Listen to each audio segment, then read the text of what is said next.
তুমি কি পড়ালেখা করো? কোন ক্লাসে পড়াশোনা করো? ক্লাস 5-এ পড়ো? স্কুল কি এখানেই? আচ্ছা আচ্ছা আচ্ছা। কেমন আছেন আপা? ভালো আছেন? কি নাম আপনার? হ্যাঁ, সুজাতা। সৌদ ভাই, শুনলাম আপনার আত্মীয়। কি হয় সৌদ ভাই? চাচাতো ভাই হয়?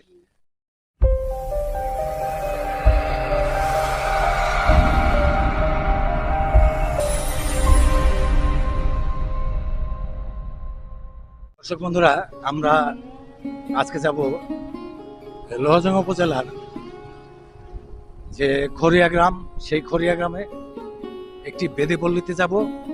তা আপনাদেরকে দেখাবো এই বেদিপল্লীর লোকজনদের জীবন জীবিকা কিভাবে চলছে, কেমন চলছে, সেটি কিন্তু আপনাদেরকে আমি দেখাবো। তো বন্ধুরা, আমার সঙ্গেই থাকুন। চলুন যাই এই খড়িয়া বেদেপল্লীতে। আজকে কিন্তু প্রচুর গরম। এই গরমের মধ্যেও আমরা ছুটে এলাম এই খড়িয়ার উদ্দেশ্যে।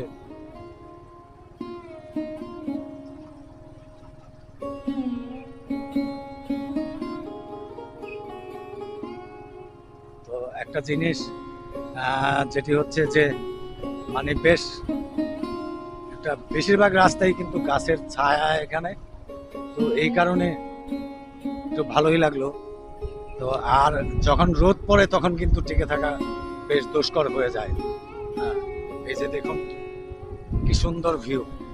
হ্যাঁ, দেখতে পাচ্ছেন কত সুন্দর লাগছে এই এলাকাটি, এই খড়িয়ার এলাকাটি। এই যে দেখুন,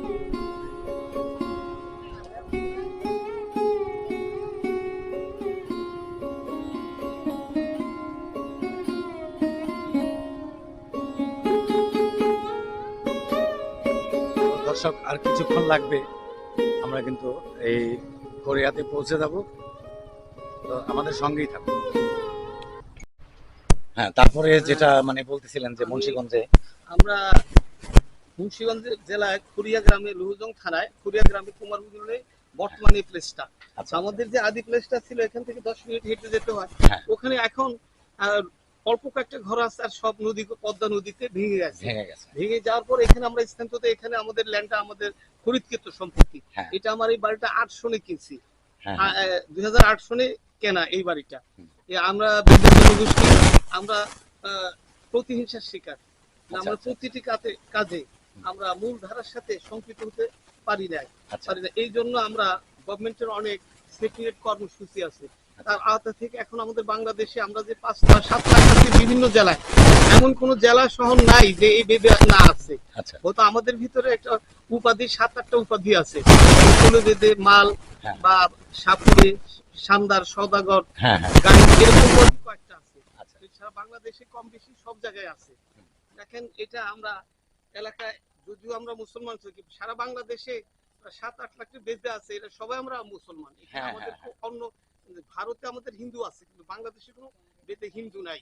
আচ্ছা আচ্ছা এখন আপনি আসছেন 30 বছর আগে, যে আমার অত স্মরণে আমি একটা নৌকা বিক্রি করেছি, তখন তো হ্যাঁ ভারত থেকে নৌকা নিয়ে আসতাম, হ্যাঁ, ওটা ভারতেরই ছিল। কাঠ কাঠ নিয়ে আসতাম, আমরা ওটা শাল কাঠ নিয়ে আসতাম। ভারতেরই ছিল, শাল কাঠের ছিল। হ্যাঁ, সেটাই নিয়ে ঠিক। আসছেন। আমি যখন আপনার ওই বাড়িতে গিয়েছিলাম তখন কিন্তু আপনার ওই বাড়িতে আমি দেখেছিলাম যে ছোট একটি খাল কিন্তু আপনার বাড়ির ওটা পাশে। বাড়ির পাশে খাল ছিল, ওই খালটাই যে আর এখানে এখন আপনি আসছেন, ওই ওই খালটা এখানেও আছে। বাড়িটা এখানে নিয়ে আসছেন আর কি, নতুন বাড়ি সবাই করেছেন সবাই এখানে। যা আছে প্রায় এখানে অনেক, বর্তমান 2300-2400 ভোটার আছি আমরা হ্যাঁ হ্যাঁ বিদ্যারা। এই হ্যাঁ। একটি এটা 1 নম্বর ওয়ার্ড বলে আচ্ছা সৈয়দ ভাই, আমি আপনাকে ধন্যবাদ জানাই আমার সঙ্গে এত সময় দেওয়ার জন্য। আর আমি আপনার কাছে একটা জিনিস চাইবো এখানে এসে, যে আপনি তো আমার ভাই। তো আপনি এখানে, আমি আমার একটা পার্সোনাল ইউটিউব চ্যানেল আছে, আমি একটু ভিডিও করব, একটু ব্লগ করব। আপনি আমাকে একটু অনুমতি দিয়ে সহযোগিতা করবেন। ঠিক আছে, অবশ্যই আমি অসুবিধা নাই। ভালো কন্টেন্ট এখানে তৈরি করব। একটা কথা বলি, হ্যাঁ, ভালো এখানে কন্টেন্ট এমন তৈরি কোন করব। মান্থ নাই যে হ্যাঁ ভার্সিটি থেকে হ্যাঁ লোক না আসে। আমি আচ্ছা আচ্ছা এনজিও মাকসুদ সাহেব আমাদের এই বিদ্যুৎ নিয়ে কাজ করে সারা হ্যাঁ বাংলাদেশে। হ্যাঁ হ্যাঁ এখন ফিলিপ ব্যাংক শেডের, তার সাথে হুসেন জিল্লুর রহমান সাহেব আছেন পিপিআরসি, আচ্ছা ওনার সাথে আমি আছি। আমাদের শুধু শুধু বেদে না, আচ্ছা দলিত, হরিজন, হ্যাঁ এই পিছিয়ে পড়া যত জনগোষ্ঠী আছে, আচ্ছা তাদের নিয়ে কাজ করেন আমাদের জীবন মান হ্যাঁ উন্নয়নের হ্যাঁ জন্য। এই হ্যাঁ। সরকারের কাছে তুলে ধরা, হ্যাঁ। প্লাস এনজিওর কাছে যে আমাদের এই কি সুবিধা অসুবিধা আছে, হ্যাঁ। এইটাই সরকারের কাছে তুলে ধরা, আমাদের আচ্ছা, দাবি দেওয়াগুলো। আচ্ছা। এই জন্য আমিও বেদের হিসাবে আমি কাজ করতেছি। হ্যাঁ। সাভার আছে রমজান, আমাদের বেদে উনি হুম। বর্তমান রানিং কমিশনার হুম। সাভারে। আচ্ছা, আচ্ছা। হ্যাঁ। বর্তমান না, রমজান আসেনি, কমিশনার উনিও আছেন, আমরা সবাই কাজ করতেছি।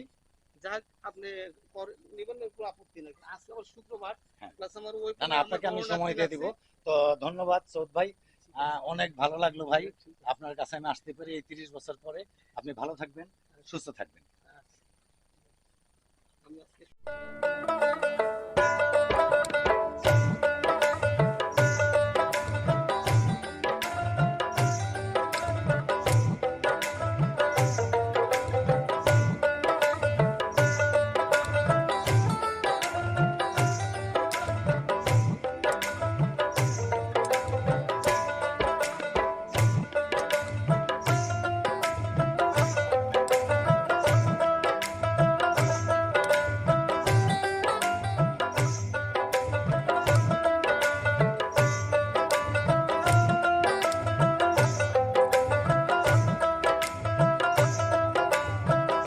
সৌদ ভাই তো আমাদেরও বড় ভাই, আমারও বড় ভাই। সৌদ ভাইয়ের বাড়িতে গেছিলাম তো, হ্যাঁ ওইখানে তো সৌদ ভাইয়ের ওখানে বেড়াইলাম তো। তো এরপরে আর কি এইদিকে আবার ফিরছি, যে এইদিকে ফিরে আসি। তো কেমন আছেন এমনি, মানে মোটামুটি? শুনলাম আপনাদের নাকি বাড়িঘর মানে ভেঙে গেছে নদীতে। এরপরে কি এই পাশে চলে আসছেন? সৌদ ভাইয়ের যে নতুন বাড়ি করছে এইখানে আবার চলে আসছেন। এমনি এখন কেমন আছেন? আপনার কাজ কাম চলছে আপনাদের ঠিকঠাক মতো? মানে কি করছেন আপনারা এখন? হ্যাঁ, মানে কি কাজ? এগুলি সিঙ্গা লাগানো হয়। আর তারপরে আপনার দাঁতের ব্যথা ট্যাথা, দাঁতের পায়রিয়া হলে এগুলির এগুলির কাজ টাজ করেন, তাই না? আচ্ছা, আচ্ছা। তো চলছে তো ঠিকঠাক মতো? চলে, এই যে মনে কর 300 400 200 কত হ্যাঁ, 500 একটু কষ্ট হয়। কষ্ট হয়, সব কষ্ট হয়। টানাটানি হয়। হ্যাঁ। তো ঠিক আছে আপা, ভালো থাকেন। আমি একটু সামনের দিকে যাব, ভীষণ গরম, একটু একটা দোকানে বসবো, একটু রেস্ট বসে নেব। না হ্যাঁ, লাগলে দোকানে বসে চা পান খান। ঠিক আছে। তো ভালো থাকেন আপা। আচ্ছা, ভালো। আচ্ছা, ঠিক আছে। আমি আর মনে করি তো দর্শক বন্ধুরা, আমি এখন খড়িয়ায় কিন্তু আছি। এই যে দেখতে পাচ্ছেন আপনারা, এরা কিন্তু সবই ভাই বোন আমার, যারা আছে খুব ভালো এই খৈরা গ্রামটা। কেমন আছেন আপা? ভালো আছেন? কাজ কাম চলছে, আছে কাজ কাম? আমি আর বেশি কাজ কাম করতে জানি। ভীষণ খারাপ কাজ কাম, রান্না করতে জানি। গরম আর কষ্ট চলছে, যাওয়া যায় না কাজে, সমস্যা আছে। তো ঠিক আছে, ঠিক হয়ে যাবে সব, আস্তে আস্তে ঠিক হয়ে যাবে। ভালো থাকেন আপা। এই যে দর্শক বন্ধুরা, আমরা দেখতে পাচ্ছি কিন্তু কোরিয়ায় কিন্তু এই যে এই পাশে যে দেখতে পাচ্ছেন লোকজন, এইদিকে কিন্তু এটা ঠিক কোরিয়া গ্রাম। আমি আপনাদেরকে নিয়ে যাব আরো যেখানে একটু জনবহুল বেশি, আমি কিন্তু সেখানে আপনাদেরকে নিয়ে যাবো। দর্শক বন্ধুরা, এই যে দেখতে পাচ্ছেন আপনারা, আমি কিন্তু একেবারে মানে খৈরার ভিতরেই আছি। যে বেদেপল্লীটা, এখানে অনেক আগের পুরনো এই কিন্তু আপনার এটি কিন্তু গড়িয়া গ্রাম। আমরা চলে এসেছি, তো এখানে একটু বসবো। এই যে দেখতে পাচ্ছেন, এটি কিন্তু গড়িয়া গ্রাম আপনার। আমরা একটু এই এই সামনের দিকে যাব, ওখানে একটু একটা দোকানে বসবো। ভীষণ গরম কিন্তু পড়েছে, এই গরমের মধ্যে আমরা একটু এক জায়গায় একটু বসবো, কি অবস্থা? ভালো সবাই? সবাই ভালো? ওয়ালাইকুম আসসালাম। ভালো সবাই না? আমি একটু বেড়াবো আজকে এই গ্রামে। তো সৌদ ভাইয়ের বাড়িতে গিয়েছিলাম, ওখানে বেশ ভালো লাগলো সৌদ ভাইয়ের সঙ্গে কথা বলে। অনেকদিন পরে সৌদ ভাইয়ের সঙ্গে দেখা। তা আমাকে আবার হ্যাঁ 2টা বই গিফট করলো। তো উনি কিন্তু এই বেদে সম্প্রদায় নিয়ে কিন্তু সৌদ ভাই কিন্তু ভীষণ কাজ করছে, মানে কিভাবে মানে এই বেদে সম্প্রদায়কে মানে এগিয়ে নিয়ে যাওয়া যায়। তো ঠিক আছে ভাই, আমি একটু সামনের দিকে যাই। দর্শক বন্ধুরা, আমি একটু সামনের দিকে যাবো এখন। এই যে এই পাশে একটি চায়ের দোকান, চায়ের দোকানটিতে একটু বসবো। যদি চাটা থাকে একটু চা খাবো এখানে। আহ,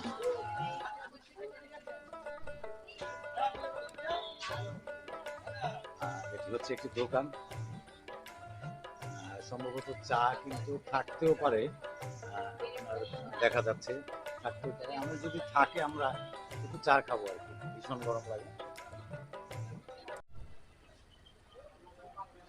দর্শক বন্ধুরা, এখন একটু রেস্ট নিব। একটা দোকানে আসলাম, একটা মিষ্টির দোকান, শ্রী দুর্গা মিষ্টান্ন ভান্ডার।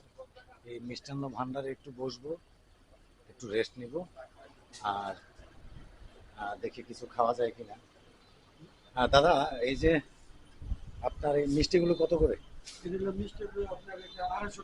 এটা মানে আপনার পিস কত করে? আমরা তো 12 টাকা পিস। এটা একটু কমে 10 টাকা করা যায় না? হ্যাঁ, দেন একটু আমাদেরকে একটু করে দেন একটু কমে। হ্যাঁ, আর এই পাশে কিগুলি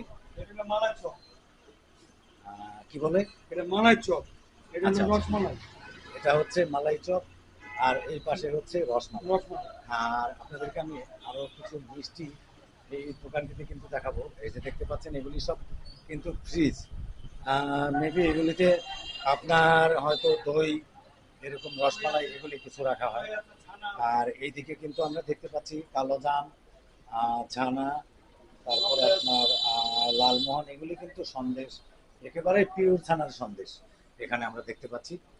তো আমরা এখন একটু বসবো, দেখি কি খাওয়া যায়। আমাদেরকে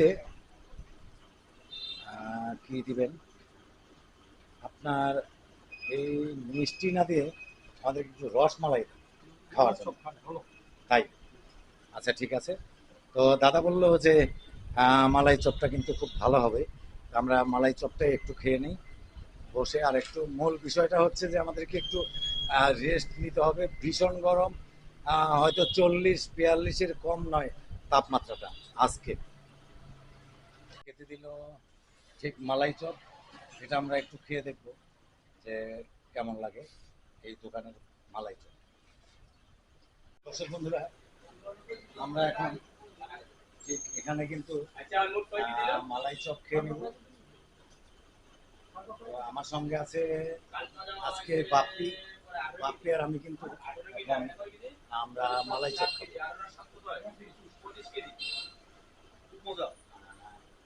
খুব কিন্তু মজা, বাপ্পি বলছে খুব মজা। আমি এখনো খাইনি, আমি খাবো, খেয়ে দেখবো যে এই দুর্গা মিষ্টান্ন ভান্ডারের এই মালাই চপটা মানে কেমন।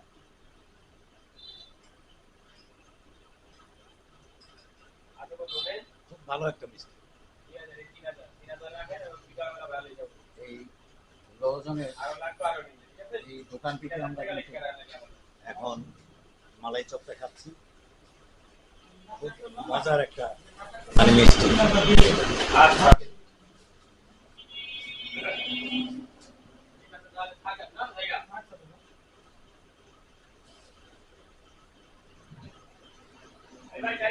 অনেক টেস্ট।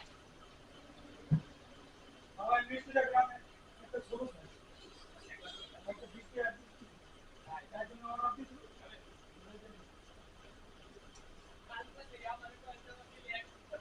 পরিপক্ক লোক যদি না করে যায় আমার বলে দিই।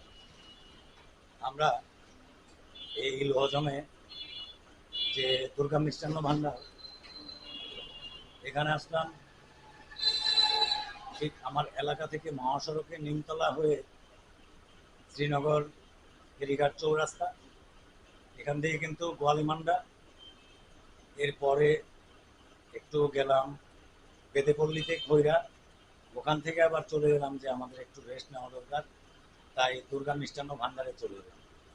আর দুর্গা মিষ্টান্ন ভান্ডারে আসার পরে কিন্তু যে এটার যে মানে মালিক আছেন, উনি বললো যে আপনি কিন্তু এই মালাই চপটা খুব ভালো আমার দোকানে, এটা খেতে পারেন।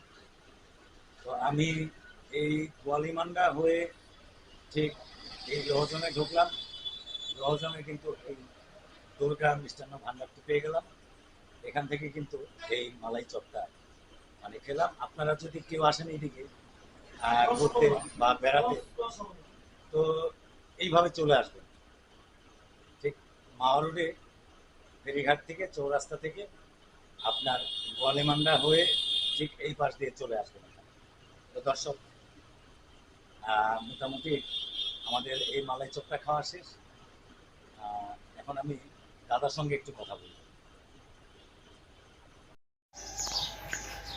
দর্শক বন্ধুরা, এই যে দেখতে পাচ্ছেন দাদার দোকানে কিন্তু রসমালাই, মালাই চপ,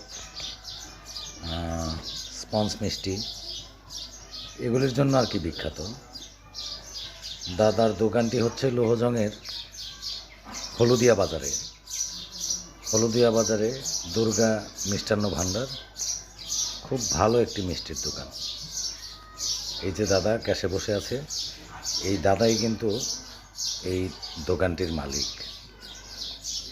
খুব ভালো একজন ভদ্রলোক এই দোকানের যে মালিক, মিষ্টির দোকানের, খুবই ভালো লোক। ওনার যে মিষ্টিগুলো করে সেগুলোও কিন্তু অনেক ভালো। আমাদেরকে কিন্তু উনি খাওয়ালেন মালাই চপ এবং স্পঞ্জ মিষ্টি। এই দুটো মিষ্টি কিন্তু ওনার মানে খুবই ভালো করেছে। আমরা খেলাম, তাই বুঝতে পারলাম যে এই হলুদিয়া বাজারের যে দুর্গা মিষ্টান্ন ভাণ্ডার, এই মিষ্টান্ন ভাণ্ডারের যে মালাই চপ এটি খুব বিখ্যাত। হ্যাঁ, দাদা কিন্তু শুনে শুধু খুশিতে মানে হাসছে। হ্যাঁ, যে এত ভালো ওনার মিষ্টি, আমাদের কাছে এত ভালো লাগলো, তাই উনি শুধু হাসছে আমার কথা শুনে। তো আমরা আজকে এসেছি এই খড়িয়া গ্রামে। খড়িয়া গ্রামে সাপুরিয়াদের যে একটি পাড়া বা মহল্লা আছে, সেটি কিন্তু অনেক বড়। আজকে এই পুরো মহল্লাটি আপনাদেরকে আমি দেখাবো এই ভিডিওতে, আপনারা দেখবেন। তো এই খড়িয়ার যিনি সর্দার আছেন, এই সর্দারও কিন্তু আমার অনেক আগের থেকেই মানে পরিচিত। আমি একবার এসেছিলাম এখানে, তা সৌদ নামে এই সর্দার যিনি এখানে আছেন, খুব ভালো একজন লোক। তো দাদা ঠিক আছে, ভালো থাকেন, আপনি সুস্থ থাকবেন। আমরা এখন দাদার দোকান থেকে আবার একটু বেরোবো, আবার একটু খড়িয়াতে যাব। দর্শক বন্ধুরা, আমি এখন খড়িয়া থেকে এই ভিডিওটি শেষ করব। তো আপনারা যারা আমার মানে এই ভিডিওটি দেখছেন, তারা কিন্তু আমার চ্যানেলটি সাবস্ক্রাইব করে নেবেন, তাহলে পরবর্তী ভিডিওগুলি আমার দেখতে পাবেন। তো দর্শক, আমার সঙ্গেই থাকুন। আর তুমি পড়াশোনা করো? কোন ক্লাসে পড়াশোনা করো? ক্লাস 6-এ পড়াশোনা করো। তুমি কোন স্কুলে পড়াশোনা করো? গুড। আর তোমরা কেউ পড়াশোনা করো? তোমরা ছোট, তাই না? আচ্ছা আচ্ছা। তো দর্শক, আমরা কিন্তু এই খড়িয়া গ্রামের যে বেদেপল্লী আপনাদেরকে কিন্তু দেখালাম। এই যে অনেক বড় কিন্তু বেদেপল্লীটি, এই যে দেখতে পাচ্ছেন। আমরা এখানে এসেছিলাম এই খড়িয়ায় যে সর্দার যিনি আছেন সৌদ সাহেব, ওনার সঙ্গে কিন্তু আমার কথা হয়েছে, ওনার সাক্ষাৎকার নিয়েছি। আপনারা দেখতে পেয়েছেন এই খড়িয়ার গ্রামের কিন্তু যারা আছে সবাই খুব ভদ্র, ভালো। এবং এই যে বাচ্চাদেরকে দেখতে পাচ্ছেন, এরা কিন্তু স্কুলে কলেজে ঠিকই কিন্তু নিয়মিত ওরা মানে পড়াশোনা করে। এদের সব কিছুই ঠিকঠাক আছে। তো ব্যবসাটা আরেকটু যদি ভালো থাকতো এদের, তাহলে এরা কিন্তু খুব ভালোভাবে জীবন জীবিকাটা করতে পারত। দর্শক বন্ধুরা, এই যে আপনারা দেখতে পাচ্ছেন, এগুলি কিন্তু খড়িয়া গ্রাম। এই যে আমরা যে সাপুরিয়া বলি, বেদেপল্লী, কিন্তু এই বেদেপল্লী কিন্তু আপনাদেরকে আমি দেখালাম। তো আমার সঙ্গেই থাকুন, আপনাদেরকে একটি দোকান দেখাচ্ছি এই খড়িয়া। এই যে দেখতে পাচ্ছেন একটি দোকান কিন্তু এখানে এই যে করে আপনারা দেখতে পেলেন। আমি এই ভিডিওটি এখানেই শেষ করব। তো দর্শক বন্ধুরা, আপনারা ভালো থাকুন, সুস্থ থাকুন।